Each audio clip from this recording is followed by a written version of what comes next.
Our Shahdom has suffered humiliation and the bitter curse of our oil wealth.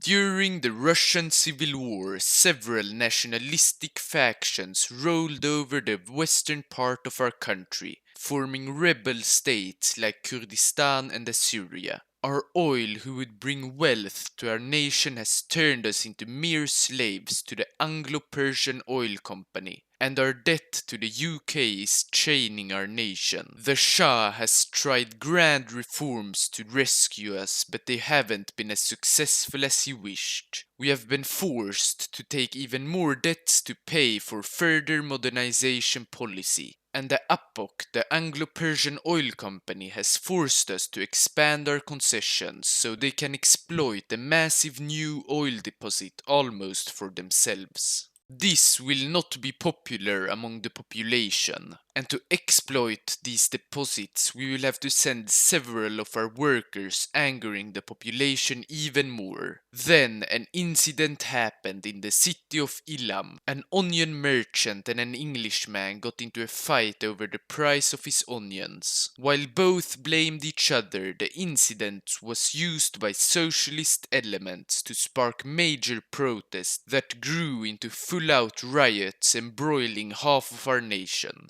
A few days later, the riots turned into a full-blown onion revolution. Socialist revolutionaries have risen up against the Shah and the APOC. But we will resist. Persia shall not fall. The revolutionaries are close to Tehran, so our first orders after mobilizations were to recapture the city of Qom. It was successful, but fighting occurred in the neighboring area.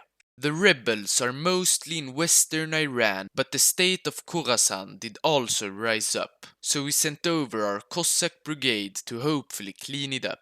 We managed to encircle their garrison and then slowly but surely starve them to death.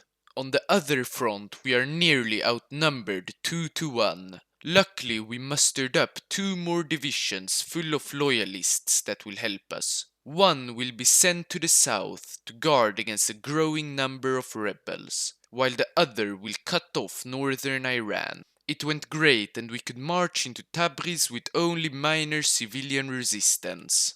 And now APOC mercenaries have reached our lands. With the help of the British we will win the war, even though it will weaken our position to deal with them in the future. With all the new divisions we could continue our offensives in the north. Though our divisions are far too weak to engage theirs, so we will simply go around them and encircle them. They tried to flee our trap, but this only reduced their organization. This allowed us to destroy the encirclement easier. Their western front is weakened and has almost no divisions. We utilized this gap and liberated all of Khuzestan. With the port outside the city of Ahvaz captured, we are bordering the Persian Sea again. This means the OPEC can continue exporting our oil. The rebels are getting closer and closer to capitulate. We commanded our badly attrition divisions in the east of our country to storm the socialist capital whatever it takes. They held back half of our divisions, but the other half managed to outmaneuver the defenders, and soon we had entered the city. With their main hub of rebellion captured, they surrendered. The monarchy is safe again.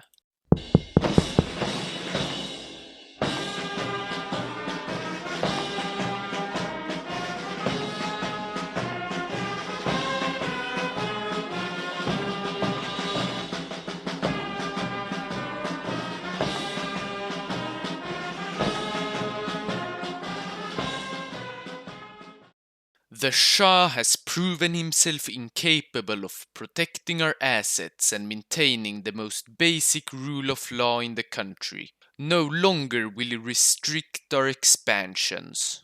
The people might get angry at first, but once they realize what riches we will generate to the country, they will quickly join our side. What we need more in this country is oil.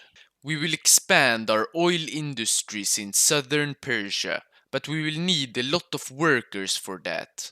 So we will grant the communists what they want, abolishing wage labor. for them at least. A seizable unpaid workforce will do wonders, enabling us to repay our debts to the British. But we can't expand our southern oil industry infinitely. There is not enough oil there, so we need to find other oil deposits. Before the Civil War, our scientists found some deposits in the north, and since there exist massive ones in Baku, it is totally possible it will in our country too. So we will begin exploration in the area. Every day we are pumping up more and more oil. We have already established a market dominance in the British market, but our dominance is leaking to other markets too. But this has a side effect. Other oil companies are fighting us more and more. So we will found the Organization of Immediate Liquidation. Their job is to extract all oil before any rivals get hold of it. But another problem is the instability of our country. People are still angry and the Persian army loyal to the king are waiting for an opportunity to strike at us. The situation with our population will take a long time of convincing an investment, but the Persian army will be dealt with immediately. We will simply disband it, sending home their soldiers. With the army gone, we can at least begin to get the people on our side. We relaxed the demands on our population and offered several among them long-term contracts. And to make it easier to find a job and for companies to hire people, we liberalized and modernized the old labor policies from the Shah.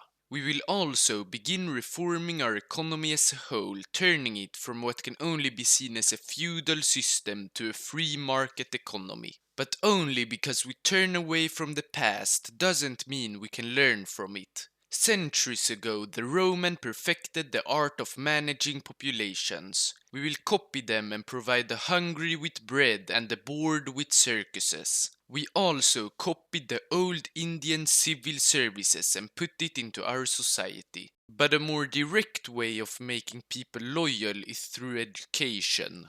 We will design a new mass education, eliminating illiteracy and sprinkled in with a bit of our propaganda. It can only do good. While we have implemented all these reforms, we have been vulnerable to outside attacks due to us dismantling the Persian army. We only have the elite British mercenaries left. We will have to create a new army, but while we have a ton of oil money, we don't have any domestic arms manufacturing. So we will use our money to hire mercenaries from all over the world instead. More from the British, exiles from the Germans, an American group called the Desert Tigers, Russian Cossacks, Tatars and many more. With all these we will keep war off our shores. But they will have a second job too. Provide us with money. We will send them to wars all over the world for it. But this means we will need a lot of equipment, so we will have to fund the domestic arms manufacturing. Just as we planned all this, the Franco-German War began. This will be the first war we are involved with. But we won't support only one side, we will support both, beginning with selling them guns, and then selling even more. But the Germans are winning the war too quickly, and it's the French who are importing most of our oil. We can't lose this partner, so it's time for a real intervention. Our volunteers arrived in Dunkirk and we set up an attaché in Paris. Our mercenaries are helping the French to defend northern France. The Germans are constantly trying to break through, but for now we're holding them back. At home, we realize that our economy is far too reliant on oil.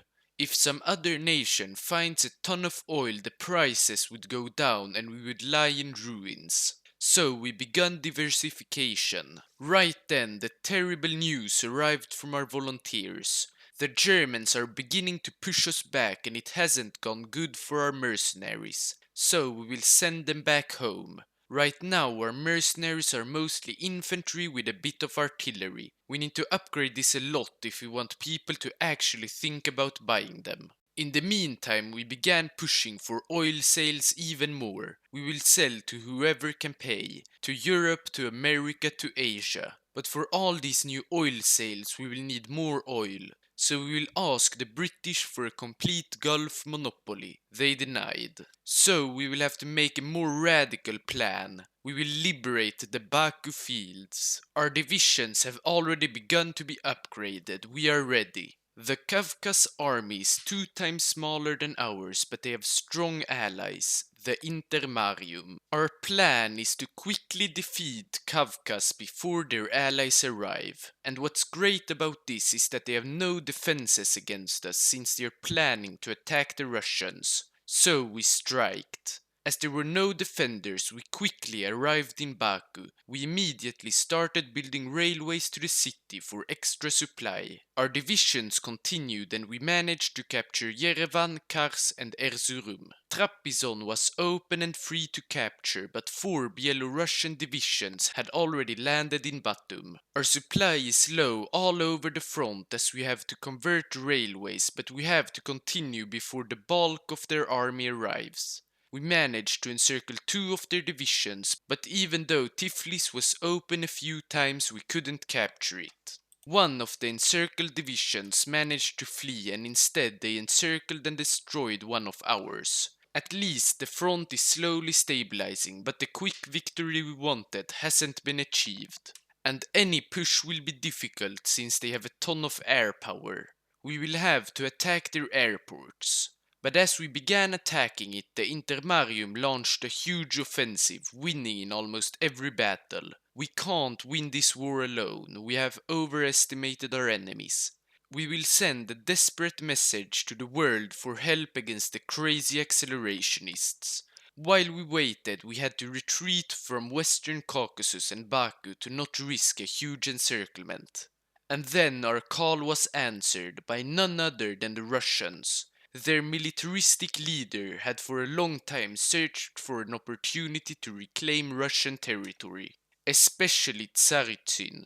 They declared war on the Caucasus and the million-man army immediately sprung to action. Caucasus' allies have now left our front since they much rather defend their homeland. This is our chance to strike. They stood no chance without the help of their allies. We exploited massive gaps in their front lines, arriving to their empty cities. This time we managed to capture Batum and Tiflis, and then the Kafkas society surrendered. After that, we helped the Russians clear up any Intermarium divisions in the old Kafkas territory. This was more difficult than we thought it would be since the Intermarium had set up defenses around Ekaterinodar. But still, we managed to encircle several of their divisions and capture the city. After that, we continued to Novocherkassk, their last port. It went well and soon we had liberated all of southern Russia. Meanwhile, in Europe, the Russians had naval invaded Poland from behind and were closing in on Warsaw. So we sent over our best mercenaries to redeem ourselves after the failed intervention in France. We almost managed to encircle Warsaw, but then simply captured it. After that, we pressed down to Krakow and continued to Lvov. Then the Poles surrendered. We will give almost everything to the Russians except the Caucasus. We annexed Baku and a few bordering states and puppeted the Caucasus government in the West Caucasus. We have done it. After many trial ships, the population are finally accepting us as real leaders. We have created a new Persian state. Many have asked if it's time to join the Commonwealth, but we won't. We will stand alone. We have to be neutral to be able to sell to everyone. We have achieved it, a real oligarchy. Carry on, good folks of the world. You will never run out of oil. Thanks so much for watching and see you in the next video.